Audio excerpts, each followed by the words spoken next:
Hi, this is Renaissance Workshops, and late in the day I am going to finally cut to the chase and make a mold for this Green Man Christ figure that I've been 2 years carving, which I lost, which I found, which I broke my heel, and then I thought, my gosh, that's prophetic. It's look at that swollen heel. Anywho, I am now going to show you the specific thing I want to show you in this video is how I make ready for pouring a silicone mold around this this original. Now the original can be anything. It can be wax, can be wood, anything basically. The silicone that you pour won't stick to it, and you cut and release the original out of the silicone once it's hardened.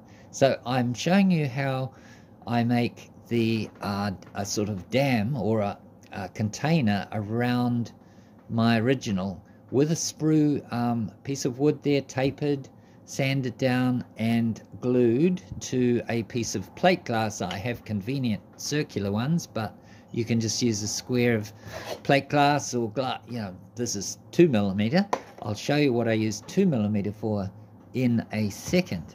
Okay.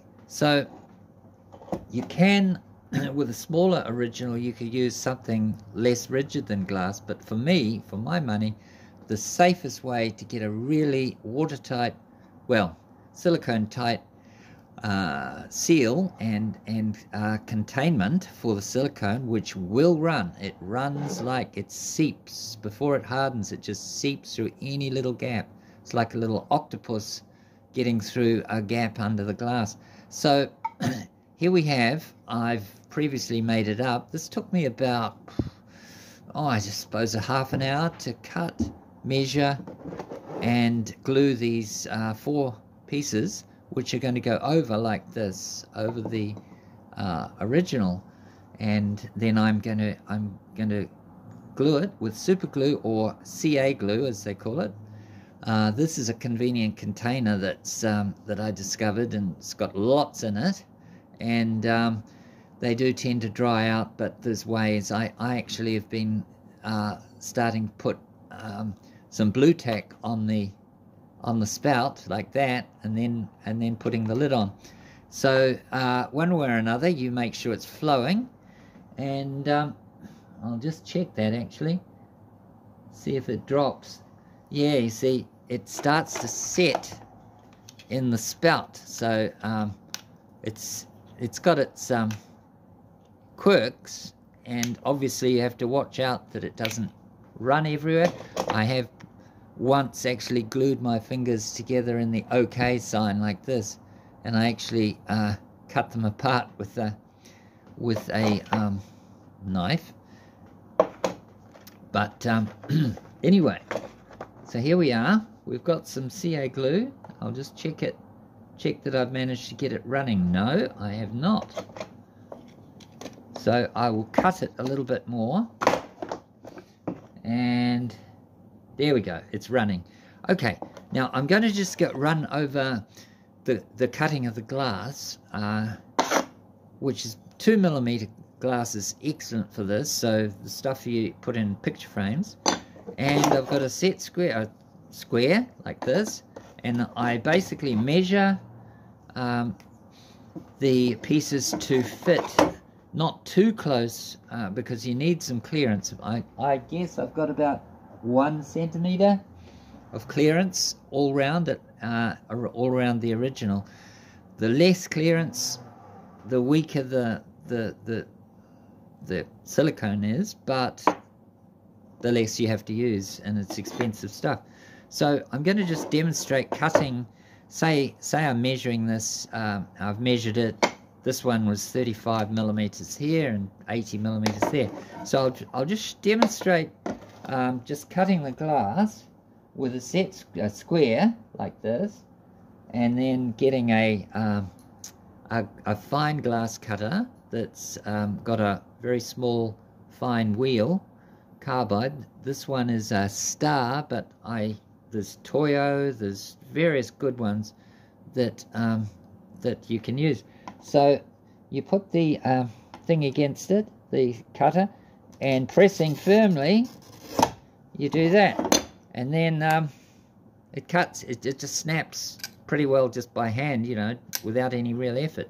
So now I'm going to demonstrate. That's the first thing, the glass cutting, easy peasy.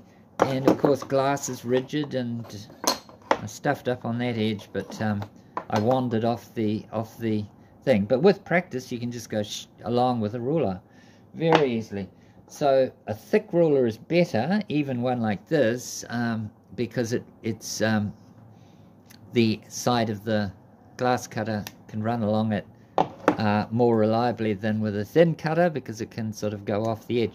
So anyway, here we go. I'm going to demonstrate how I glued these pieces of glass together using the Wonder Glue, the super glue. So I'm just going to run a little bead along there. You may or may not see it, it's very transparent. And then I just positioned it and held it for a second or two. And then this is the cool part. To make it stronger, I get baking soda, which instantly hardens when you put, well, the super glue instantly hardens into and soaks into baking soda, instantly hardens and makes a sort of rigid fill. So I just was playing around just before, and I found that you can actually just throw this, a little pinch of baking soda, and you can throw it where you want rather nicely, like that. But whichever way you do it, you're basically putting it to make a line of baking soda along where you've previously glued it with. See how that is just, it's just seeping down, and as it seeps down, that super glue is hardening. I'll do it the other way. So this is just to make it absolutely really strong join. And now I'll chuck a little bit more of the baking soda on there. Actually, baking powder seems to work pretty much the same. There are many ways to do one thing, but it's always good if you get a winning formula, just stick to it. So I'll now demonstrate gluing the actually I might as well do the actual thing because it's pretty quick and pretty foolproof. I'm now going to just put, once again, just run a bead along here. I'll just do one side just to demonstrate. Running a bead, I actually do two sides. So once you've got a good reasonable bead, then just once again splattering a little bit of or sprinkling, I should say, sprinkling some of this baking soda on. It does heat up when you do it, so if you've got a big pile of baking soda and you put a lot of CA glue on, it will heat quite hot. So you don't want to have it on your skin or anything, and then well, you don't want to have super glue on your skin anyway, because it will stick very quickly.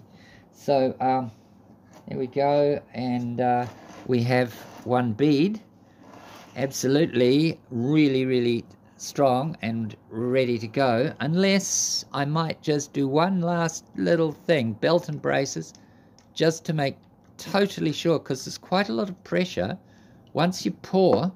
And this is a two-part silicone I'm talking about. You mix it very thoroughly and then just gently, slowly pour it. I find that's better, even at an angle like that. You're pouring it in so that you hopefully get rid of any bubbles, and they certainly don't want to catch underneath any undercuts. So it pays to do that pouring pretty slowly and let it pour in slowly round and gradually rise around this. So the last thing you want to be worrying about is a leaking dam, what are you going to call that, around the original.